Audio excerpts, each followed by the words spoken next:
Hi students, 12th Maths, Chapter 2, Complex Numbers, Exercise 2.8, question number 9. If z equal to 2 minus 2i, find the rotation of z by theta radian in the counterclockwise direction about origin when first one theta equal to pi by 3, second theta equal to 2 pi by 3, third theta equal to 3 pi by 2. சரி, ஒரு complex number கொடுத்துருக்காங்க. ஓகேவா? இதை வந்து rotation பண்ணுறாங்க. சரியா? எவ்வளோ எப்படி ரொட்டேஷன் பண்ணுறாங்க அப்படின்னா கவுண்டர் கிளாக்வைஸ் டைரக்ஷன் அப்படின்னா ஆன்டி கிளாக்வைஸ் டைரக்ஷன், அதான் மீனிங். ஆரிஜினை பொறுத்து. ஓகேவா? ஸோ பை பை 3 பண்ணும்போது எவ்வளோ, 2 பை பை 3 பண்ணும்போது எவ்வளோ, 3 பை பை 2 பண்ணும்போது எவ்வளோ. சரியா? இந்த ஆங்கிள் அளவுக்கு ரொட்டேஷன் பண்ணும்போது அதனுடைய நியூ பொசிஷன் என்னவாக இருக்கும் அப்படின்றது தான் அந்த கொஸ்டின். நீங்கள் ஃபஸ்ட் என்ன சரிங்க, இந்த z ஈக்குவல் டு 2 மைனஸ் 2iன்னு கொடுத்துருக்காங்க. இதனுடைய போலார் ஃபார்மை நீங்கள் கண்டுபிடிச்சிக்கணும். Given z equal to 2 minus of 2i. சரி, நமக்கு போலார் ஃபார்ம் வேணும். நான் இந்த 2 மைனஸ் 2i இருக்குல்ல, அதனுடைய போலார் ஃபார்ம் கண்டுபிடிக்கிறேன். லெட்ஸ் இந்த 2 மைனஸ் 2i நம்ம போலார் ஃபார்மை எக்ஸைஸ் 2.7ல் பார்த்துருக்குறோம். ஜென்ரல் போலார் ஃபார்ம் எப்படி இருக்கும் அப்படின்னா r into cos theta plus i into sine theta. இதுதான் ஜென்ரல் போலார் ஃபார்ம். இதில் ஆரோட வேல்யூ கண்டுபிடிக்கணும். ஆர்ன்றது என்னென்னா இந்த நம்பர்னுடைய ஜஸ்ட் மாடுலஸ் வேல்யூ. மாடுலஸ்னா ரூட் ஆஃப் ரியல் ஸ்கொயர், அப்போ 2 ஸ்கொயர், இமேஜினரி ஸ்கொயர் அப்போ மைனஸ் 2 ஸ்கொயர். கரெக்டா? ஈக்குவல் டு ரூட் ஆஃப் இந்த 2 ஸ்கொயர் பண்ணால் 4, இங்கே மைனஸ் 2 ஸ்கொயர் பண்ணால் plus 4 equal to root of 8. Equal to 8க்கு ரூட் எடுத்தால் 2 ரூட் ஆஃப் 2. இதுதான் ஆர் வேல்யூ. நெக்ஸ்ட்டு தீட்டாவை ஃபைண்ட் அவுட் பண்ணலாம். இதனுடைய நேச்சர் எப்படி இருக்கு பாருங்கள், plus comma minus. So plus comma minus அப்படின்னா தீட்டா எந்த குவாட்ரண்ட்டில் இருக்கும்? தீட்டா லைஸ் இன், இது அங்கேயே பார்த்துருக்கோம் 2.7 எக்ஸைஸில். இது எந்த குவாட்ரண்ட்டில் இருக்கும்? ப்ளஸ் கமா மைனஸ்னா 4th quadrant. Okay, 4th quadrant. அப்போ 4th குவாட்ரண்ட்டுக்கு ஃபார்முலா இருக்குது, theta is equal to minus alpha. அதுக்கப்புறம் இந்த ஆல்ஃபாவை கண்டுபிடிப்போம். Where alpha equal to formula tan inverse of modulus y divided by x equal to tan inverse of modulus y. yனா imaginary part. இந்த நம்பர்னுடைய imaginary part -2 divided by real பார்ட்னா அது 2. அப்போது tan inverse of modulus -2 divided by 2, இதை divide பண்ணாக்கா நமக்கு -1 வரும் இல்லையா? அப்போது tan இன்வர்ஸ் ஆஃப் -1க்கு மாடுலஸ் எடுக்கிறோம். மாடுலஸ் என்ன பண்ணோம்? மைனஸை ப்ளஸ் ஆகிடும். அப்போ நீங்கள் ஜஸ்ட் 1 போட்டால் போதும். அப்போ டேனில் 1 எந்த டிகிரிக்கு நேராக வரும்? நம்ம ஆங்கிள் படிச்சிருப்போம் டேபிளை. அதில் 45 டிகிரிக்கு நேராக வரும். அதனால் பை பை 4 போட்டுடலாமா? இதுதான் ஆல்ஃபா வேல்யூ. இந்த ஆல்ஃபாவை எடுத்துகிட்டு போயிட்டு இந்த டீட்டா எஸ்டிமேட் பண்ணியிருக்கோம், அதில் சப்ஸ்டியூட் பண்ணிக்கலாம். That is theta equal to minus அங்கே இருக்குது. ஸோ பை பை 4 டீட்டா கிடச்சிருச்சு. இந்த டீட்டாவையும் இந்த ஆர் வேல்யூவும் எடுத்துகிட்டு போயிட்டு அதில் நம்ம சப்ஸ்டியூட் பண்ணிக்கலாம் இந்த நம்பரில். Therefore 2 minus of 2i equal to or 2 root 2 into cos of theta. Theta bala minus pi by 4 plus I sin of ingin theta bala minus pi by 4. ஓகேவா? சரி, இந்த 2 minus 2i இதுக்கு வந்து அவங்க இசட்டுன்னு நேம் கொடுத்துருக்காங்க கொஸ்டினில். அதனால் இதை இசட்டுன்னு எடுத்துக்கலாமா? சரி, அப்போ Z equal to 2 minus 2i Z equal to 2 root of 2 into. இப்போ இதுக்கு வந்து ஒரு ஷார்ட் ஃபார்ம் எழுத போகிறோம். இதுக்கு ஷார்ட் ஃபார்ம் அதாவது எக்ஸ்போனென்ஷியல் ஃபார்மில் எழுத போகிறோம். எக்ஸ்போனன்ஷியல் ஃபார்ம்னா இப்போ நீங்கள் வந்து e power i theta, exponential ஃபார்ம்னா இ பவர் ஐ டீட்டா அப்படின்ற ஒரு கான்செப்ட் தெரிஞ்சுங்க. அதாவது இ பவர் ஐ டீட்டா அப்படின்னு இருந்தாக்கா இதை எப்படி திரும்ப எழுதலாம்? காஸ் டீட்டா ப்ளஸ் ஐ சைன் டீட்டா எப்படி எழுதலாம்? இப்படி இருந்தால் காசு ப்ளஸ் ஐ சைன் எழுதலாம். அதேமாதிரி இப்படி இருக்கிறத இப்படி எழுதலாம். சரியா? இதிலேருந்து இதுவும் எழுதலாம், இதிலேருந்து இதுவும் எழுதலாம். இப்போது இந்த இடத்துல இருக்கிறது இந்த ரைட் சைடு மாதிரி இருக்குது, காசு ப்ளஸ் ஐ சைன் டைப்பில் இருக்குது. ஸோ அதை வந்து எக்ஸ்போனன்ஷியல் டைப்பில் எழுதலாமா? அப்போ இது இ பவர் என்ன எழுதலாம்? ஐ வந்து பேசிக்காக இருக்கும் டீட்டா. ஸோ டீட்டான்றது தான் இங்கே இருக்கிற ஆங்கிள், இங்கே இருக்கிற ஆங்கிள். அதில் ஏதாவது ஒரு டீட்டா நம்ம எழுதினாலே போதும். அப்போ ஐ இன்ட்டு இங்கே என்ன வரும்? டீட்டாவுக்கு பதிலாக -π/4. ஐ இன்ட்டு -π/4 போடணும். அந்த மைனஸ் இங்கே முன்னாடி போட்டுடுறேன், π/4 இங்கே போட்டுடுறேன். ஓகே, அப்போ 2√2 இன்ட்டு இ பவர் -i π/4 இதுதான் அவங்க கொடுத்துருக்குற இசட் வேல்யூ. சரியா? ஓகே, அப்போது இந்த நம்பரை தான் ரொட்டேஷன் பண்ணுறாங்க ஆன்டி கிளாக் வைஸ் டைரக்ஷனில். எவ்வளோ ரொட்டேஷன் பண்ணுறாங்க அப்படின்னா, ஃபஸ்ட்டு டீட்டாஸ் ஈக்குவல் டு π/3. அதனால் இதை யூஸ் பண்ணலாமா? First cos theta equal to π/3. இந்த நம்பரை π/3 அளவுக்கு ரொட்டேட் பண்ணுறாங்க. தட் இஸ் 60 டிகிரி ரொட்டேட் பண்ணுறாங்க. அப்போ ரொட்டேட் பண்ணும்போது ஏற்கனவே இது வந்து ஒரு பொசிஷனில் இருக்கும். அதாவது -π/4னால் உங்களுக்கு தெரியும், கண்டிப்பாக வந்து கிளாக் வைஸ் டைரக்ஷனில் இருக்கும். ரெண்டாவது ஃபோர்த்து குவாட்ரண்ட் சொல்லிட்டீங்க, ஃபோர்த்து குவாட்ரண்ட் பிளேஸில் இருக்குது. ஓகே, -π/4 ஆங்கிளில் இதை வந்து நீங்கள் 60 டிகிரிக்கு ரொட்டேட் பண்ணால் ஒரு நியூ பொசிஷன் கிடச்சிருக்கும். அந்த நியூ பொசிஷனை நான் ஜஸ்ட்டு Z1 அப்படின்னு வைக்கிறேன். ஓகே, Z1 எந்த நம்பரை ரொட்டேட் பண்ணிங்க? இந்த இசட்டுன்ற நம்பரை ரொட்டேட் பண்ணணும். அதனால் அந்த இசட்டு கூட நீங்கள் மல்டிப்ளை பண்ணணும். எதை மல்டிப்ளை பண்ணால்? எக்ஸ்போனன்ஷியல். சரியா?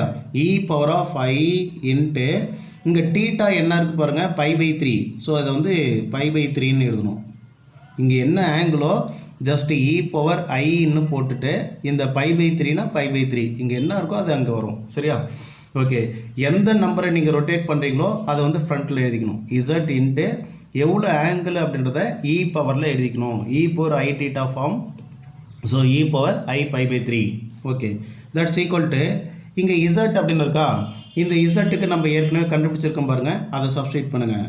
2√2 into E power -i π/4. Okay, இந்த இசட்டுக்கு எழுதிச்சு. பக்கத்தில் into E power i into π/3 இது இருக்குது. சரியா? அடுத்தது இது ரெண்டுத்தையும் நம்ம கால்குலேஷன் பண்ண போகிறோம். இது எப்படி இருக்கு பாருங்கள், யூலர் ஃபார்முலா டைப்பில் இருக்குது. a power m into a power n. அப்போ ஒரே a போட்டு பவர் ஆட் பண்ணணுமா? m + n. சரி, அப்போ எப்படி அதெல்லாம் பாருங்கள், ஈக்குவல் டு 2√2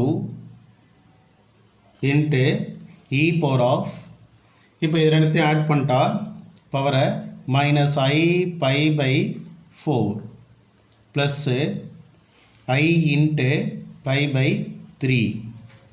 கரெக்டாக? அடுத்தது இதை கிராஸ் மல்டிப்ளை பண்ணுங்கள்.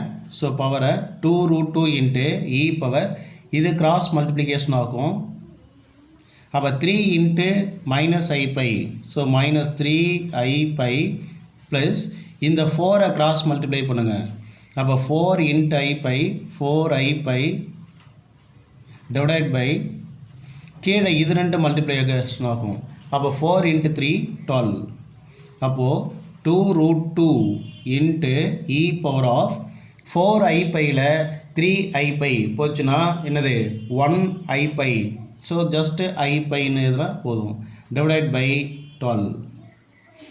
அப்போ இதுதான் வந்து நியூ பொசிஷன் Z1. அப்போ ஏற்கனவே ஃபோர்த்து குவாட்ரண்ட்டில் அவங்க கொடுத்துருக்குற நம்பர் இருந்தது, அதை நீங்கள் π/3 ரொட்டேட் பண்ணோடனே இந்த பொசிஷனுக்கு வந்துடுச்சு. அதை நான் Z1 அப்படின்னு எடுத்துருக்குறேன். சரி, அடுத்தது செகண்ட் கேஸு. இப்போ எவ்வளோ ஆங்கிள் ரொட்டேஷன் பண்ணுறாங்க செகண்டில்? ஸோ 2π/3 அப்படின்னு கொடுத்துருக்காங்க. ஸோ அதனால் செகண்டாக எடுத்துக்கிறோம். Theta equal to 2π/3. ஸோ அதே ஐடியா தான் இங்கேயும். ஓகே, இப்போ 2π/3 வேறு ஆங்கிள் அளவுக்கு ரொட்டேட் பண்ணுறாங்க. அப்போ நமக்கு இந்த நியூ பொசிஷன் கிடைக்கும் இல்லையா, இந்த நியூ பொசிஷனை சம்திங் Z2 அப்படின்னு நினைக்கிறேன்.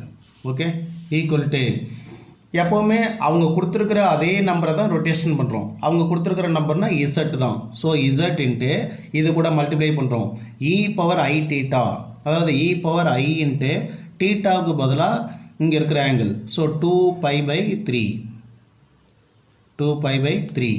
ஓகேவா? சரி, இப்போது Z இன்ட்டு இந்த Zக்கு நம்ம கண்டுபிடிச்சிருக்கிற நம்பரை சப்ஸ்டியூட் பண்ணிடுறோம்.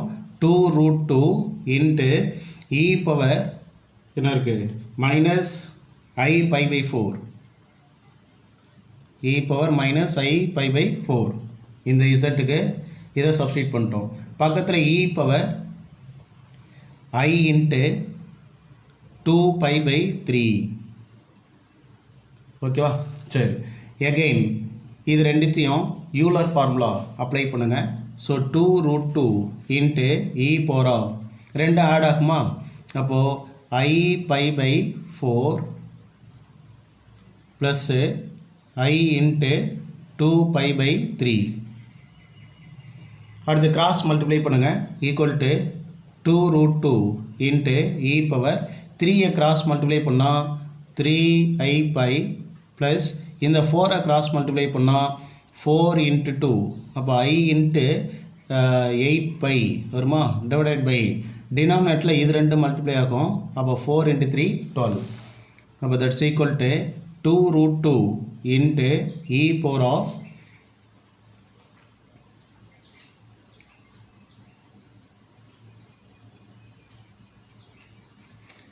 ஓகே, இங்கே ஒரு மைனஸ் விட்டுட்டேன், இங்கே மைனஸ் போட்டுங்க. அப்போ இங்கே மைனஸ் வந்திருக்கும். சரி, i8π -3i⁻ இருக்கா, அப்போ சப்ட்ராக்ட் பண்ணோம். அப்போ i5π அப்படின்னு இருக்கும், டிவைடட் பை 12. இதுதான் வந்து நியூ பொசிஷன் Z2. சரி, அடுத்து third case Z3 new position கிடைக்கிற மாதிரி எடுத்துக்கலாம். இங்கே தேர்டு ரொட்டேஷன் வந்து 3π/2ன்னு கொடுத்துருக்காங்க. when θ equal to 3π/2 the new position. அப்போ Z3ன்னு எடுத்துக்கலாம். ஈக்குவல் டு அதே கிவன் நம்பர் Z-ஓட e⁻i⁻வை மல்டிப்ளை பண்ணணும். அப்போ e⁻i இன்ட்டு இப்போ இருக்கிற θ 3π டிவைடட் பை 2. ஓகே, சரி, ஈக்குவல் டு இந்த Z-க்கு நம்ம சப்ஸ்டியூட் பண்ணுறோம் எப்பவும் போல். Z-க்கு கிடைச்சது என்னது, 2√2 இன்ட்டு e⁻-i⁻4 e⁻-i⁻4 இன்ட்டு இங்கே இருக்கிற number e⁻i into 3π/2. Okay, equal to 2√2 into திரும்ப இது ரெண்டு அப்படியே பாருங்கள், a⁻m into a⁻n. So a⁻m+n. அப்போ e⁻-i⁻4 plus i into 3π divided by 2. ஓகேவா? ஈக்குவல் டு 2√2 இன்ட்டு e⁻, இங்கே டினாமினேட்டர் பாருங்கள், இங்கே 4ன்னு இருக்குது, இங்கே 2ன்னு இருக்குது. அதனால் இதை நீங்கள் கிராஸ் மல்டிப்ளை பண்ணுறதை விட ஈஸியாக எல்சிஎம் எடுத்துக்கலாம். இதுக்கு 4க்கும் 2க்கும் எல்சிஎம் 2, எல்சிஎம் 4, 4க்கும் 2க்கும் எல்சிஎம் 4. அப்போ இங்கே 4 இருக்கிறதுல மேலே இருக்கிறத அப்படியே எடுத்துங்க, -i⁻, ப்ளஸ் இது எப்போ 4ஆக மாறும், இன்ட்டு 2 பண்ணணும். இங்கே இன்ட்டு 2 பண்ணால் மேலேயே இன்ட்டு 2. அப்போ 3 2s are 6. So i into 6π வருமா? Okay, that's equal to 2√2 into e⁻i6π -i⁻. அப்போ சப்ட்ராக்ட் பண்ணால் i இன்ட்டு 5π வருமா, டிவைடட் பை 4. இதுதான் வந்து Z3. ஓகேவா? சரி, அப்போ அவங்க கொடுத்துருக்கிற நம்பரை 3 ரொட்டேஷன் பண்ணியிருக்கோம். ஒவ்வொன்றுத்துக்கும் நமக்கு ஒரு ஸ்டாண்டர்ட் பொசிஷன் வந்திருக்கு. அது Z1, Z2, Z3. ஓகே, இது ஒரு 5 மார்க்கில் கேட்கலாம். ஈஸியான கொஸ்டின் தான். ஸோ ப்ராக்டிஸ் பண்ணுங்கள். தேங்க்யூ.